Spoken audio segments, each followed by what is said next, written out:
This is the sales promo that we did early in 2002 as we were ramping up to do the Spooktacular.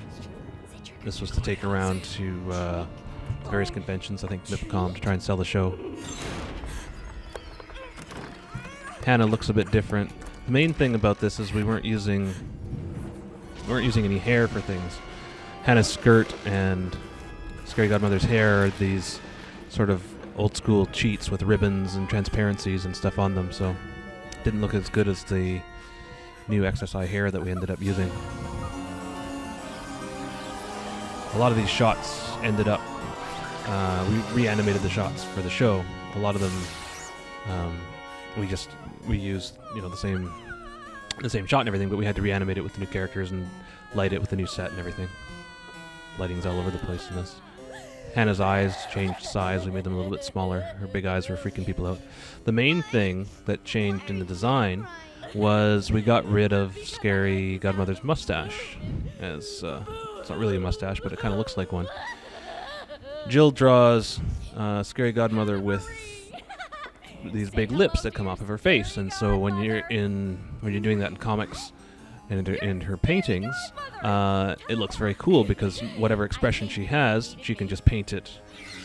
Jill can just paint it into that shape, and it's like somebody who was just missed their mouth with their lipstick, and you know, it looks wild and wacky and looks cool. But when we try it, as you see, it looks kind of weird here, where you see her mouth coming off of her face. As she moves through all her expressions and mouth shapes.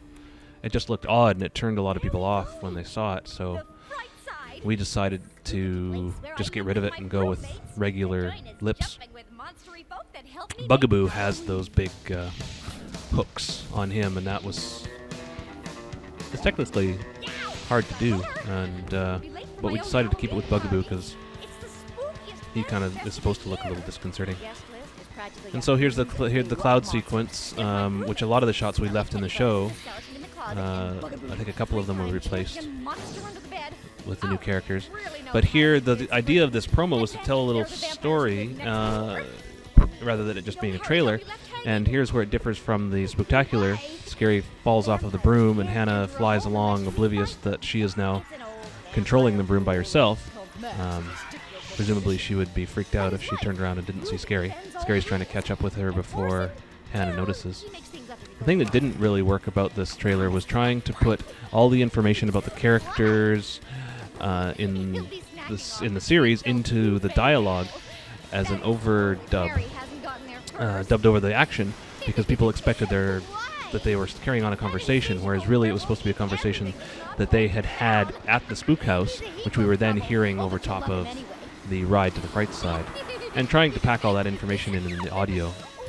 I don't know. The sales department thought that we needed to say everything in this, and I just thought we needed to show some pretty pictures, but there you go. This is what I like the best about it, is this closing gate and the ghosts and everything. Bats coming out.